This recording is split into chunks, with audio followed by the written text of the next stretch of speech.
మన జీవితంలో సాతానుడు మనల్ని శోధించటానికి వానికి మంచి సమయం ఏంటి అనేది మనం చూస్తే, మన కష్టాలలో మన బాధలలో సాతానుడు మనల్ని ఎక్కువగా శోధిస్తాడు అని మనం అనుకుంటూ ఉంటాం.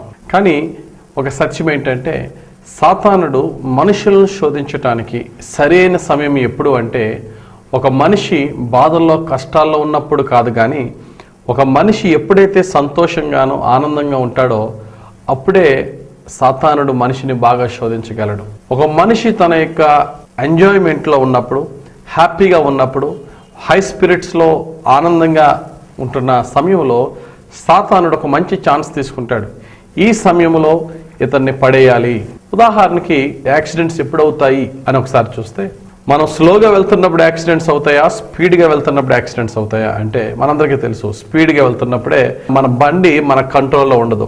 అలాగే మన జీవితం కూడా స్పీడ్గా ఎప్పుడు మూవ్ అవుతామంటే, మనము సంతోషంగాను ఆనందంగాను లేక మన ఫ్రీ టైంని ఈ హాలిడేస్లో ఎలా ఎంజాయ్ చేయాలి అనే ఆలోచన వచ్చినప్పుడు, హాలిడేస్లో కానీ లేకపోతే సాటర్డే సండేస్లో వీకెండ్లో కానీ మనం ఏం చేయాలి అని అనుకుంటున్న టైంలో ఏదో ఒక ఎంటర్టైన్మెంట్ వైపు మనం వెళ్తూ ఉంటాం. సాతానుడు చాలా తెలివిగా మనం ఎప్పుడైతే ఈ లోకానుసారమైనటువంటి ఆనందకరమైన జీవితంలో ఉంటామో అందులో ఏదో ఒక ఆకర్షణ ద్వారా మనల్ని పాపంలో పడేయడానికి చూస్తూ ఉంటాడు. అందుకనే సంతోషంగా ఉన్నప్పుడు, ఆనందంగాను నీ కుటుంబంతో నీ స్నేహితులతో సంతోషిస్తున్నప్పుడు కూడా నీ సంతోషం ఎలాగా ఉండాలి అని భక్తుడు కీర్తనాకారుడు 2వ కీర్తన 11వ వచనంలో చక్కటి మాట అంటాడు, గడగడ వణుకుచు సంతోషించుడి. నాకు ఆ మాట చాలా ఇష్టం.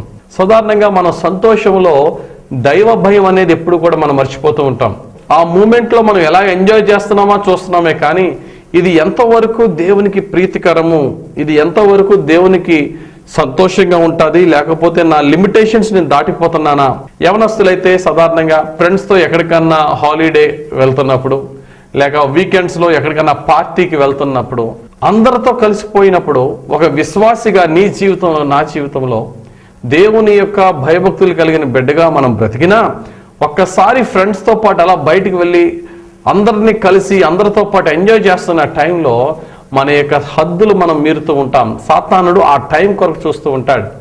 కనుక నీకు సెలవుల్లో ఉన్నప్పుడు కానీ లేక నీ ఫ్రెండ్స్తో పాటు బయటికి వెళ్తున్నప్పుడు కానీ దేవుడు మాట చెప్తున్నాడు, నీవు సంతోషించు, ఒక ప్రక్కన దైవ భయముతో గడగడ వణుకుచూ సంతోషించు. ఈ వారం దేవుడు ఈ వాక్యం ద్వారా మనతో మాట్లాడుతున్నాడు. ఇప్పుడు నీకు హాలిడే ఉండొచ్చు, లేక సాటర్డే సండే వీకెండ్ అవ్వచ్చు, ఫ్రెండ్స్ అందరితో పాటు కలిసి ఎక్కడికైనా బయటికి వెళ్దామని ఆలోచన చేయొచ్చు. సాధారణంగా అందరూ ఎగ్జామ్స్ రాసేసి రిలాక్స్ అయ్యి సరదాగా ఎక్కడికన్నా విహారయాత్రలకు వెళ్ళే టైం అవ్వచ్చు. ఏ టైం అయినప్పటికీ కూడా దేవుడు ఈ వారం ఈ వాక్యం ద్వారా హెచ్చరించే మాట ఏంటంటే, నువ్వు ఎంజాయ్ చేయి, ఒక ప్రక్కన దేవుని పట్ల భయంతో ఉండు అనే మాటను ప్రభు చెప్తున్నాడు. అయితే మన జీవితంలో ఎంజాయ్ చేస్తున్న టైంలో సాతానుడు పొంచి ఉంటున్నప్పుడు, సాతానుడు మనలను ఇది పాపము కాదులే అనే విధంగా మనల్ని ఆకర్షిస్తూ పాపంలో పడేస్తూ ఉంటాడు. అయితే గమనించండి, అందరూ చేస్తున్నారు కదా అని నువ్వు నేను చేయకూడదు.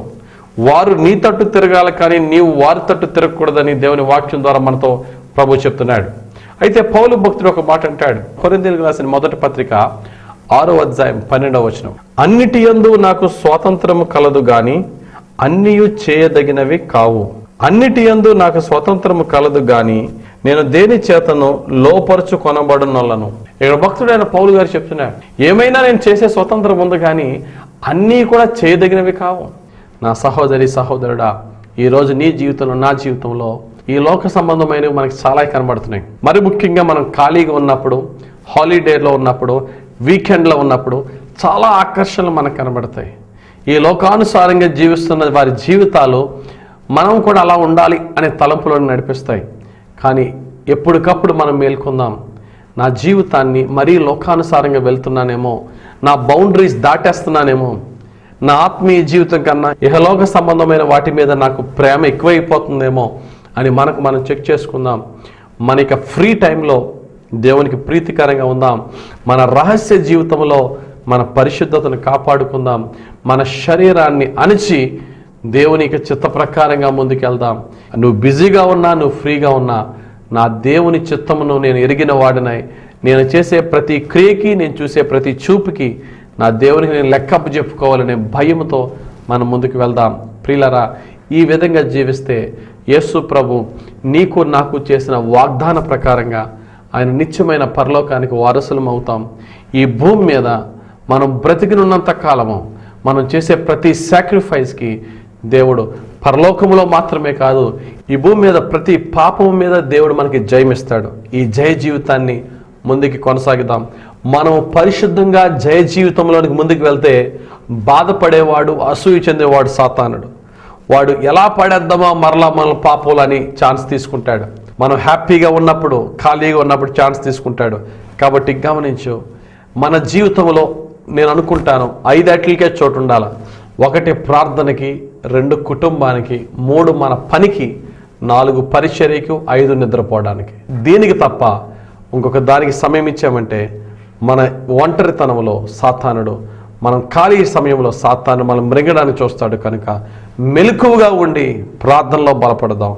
నిత్యము దేవునికి ప్రీతికరంగా జీవించి దేవుడు వాగ్దానం చేసిన వాగ్దాన ఫలాలను మనం అనుభవిద్దాం. నిత్యరాజ్యానికి వారసులం అవుదాం. దేవుడు తన పరిశుద్ధ వాక్యం దీవించి, వాక్యం విన్న నిన్ను నన్ను యేసయ్య యొక్క బాటలో నడిపించి మనల్ని రక్షించునుగాక. ఆమెన్. ప్రార్థన చేసుకుందాం. ప్రేమ కలిగిన తండ్రి, నీకు స్తోత్రాలు. నీ వాక్య ప్రకారముగా ప్రభువా, మేము ఖాళీగా ఉన్న సమయంలోనూ, ఒంటరిగా ఉన్న సమయంలోనూ సాతానుడు నాయన అపవిత్రమైన తలంపులను, అపవిత్రమైన ఆలోచనలను, అపవిత్రమైన క్రియల్లోనికి మమ్మల్ని శోధిస్తూ ఉంటుండగా వాటిని జయించే శక్తిని మాకు దయచేయండి. ఈ వాక్యం విన్న ప్రతి ఒక్కరిలో నీ రక్షణ కార్యము జరిపించి, రక్షణ లేని వారికి రక్షణ, రక్షింపబడిన వారి విశ్వాసాలను బలపరిచి, నీ పరిశుద్ధతలో బలపరిచి దీవించమని యేసు నామములో ప్రార్థించి వేడుకొనుచున్నాను తండ్రి. ఆమెన్. God bless you. దేవుడు మేము దీవించుగాక.